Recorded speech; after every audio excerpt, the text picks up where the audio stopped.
Hi friends, जय जगन्नाथ, नमस्कार। आज आमर गोटे माने एमती नॉर्मल रेसिपी करूँ फास्ट टाइम देखा कलरा चोपारे मुझे देखा आपन देखिए कई तो खाऊ नुवे कई जड़े जड़े खाऊे देखिए पखाल भात खाइबे टेस्टी लगे थर देखी नि करी देखु फास्ट कड़े बसैबे कड़े अध कप अंदर पानी देवे पानी देला परे तापरे कलरा चोपा को एमती 2 मिनट 3 मिनट बॉईल करदे बॉईल करदेला आम कड़ईटा इग्नोर करें आमर ये सब रोषे कर कलरा अबिका भाजुलु से इग्नोर कर लुण पकड़े हाफ टी स्पून लुण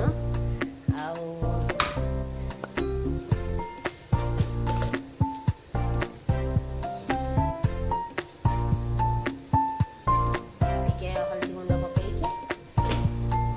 घोड़े देवे 2 मिनट बॉईल हो गला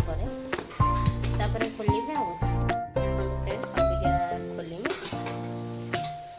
सीखी जाइए गोटे जगह छाणीदेवे धोईदे कड़ईटा धोईदेवे धोईदेना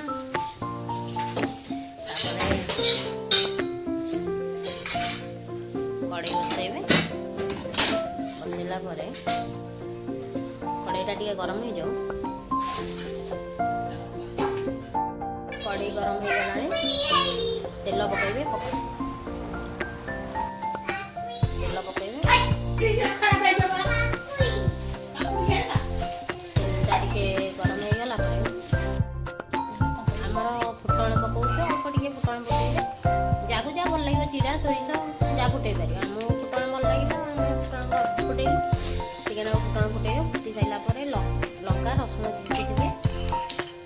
पकईबे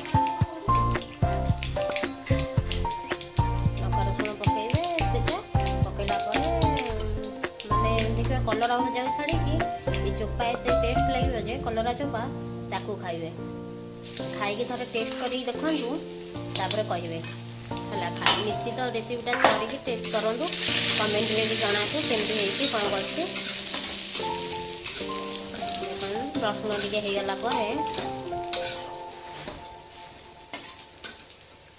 रसुण लंका छेचा होगला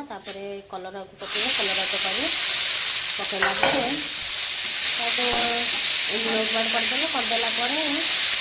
करके भाजबे देखिए टेस्ट लगे थे करूँ घरे थे करूँ करके देखूँ आ कमेंट में भी जनाते केमती कौन कर निश्चित भल लगे खाई थे देखूँ फ्रेंड्स हो जाए चोपा भजा कलरा चोपा भजा पिताटा भी देह प्रति भल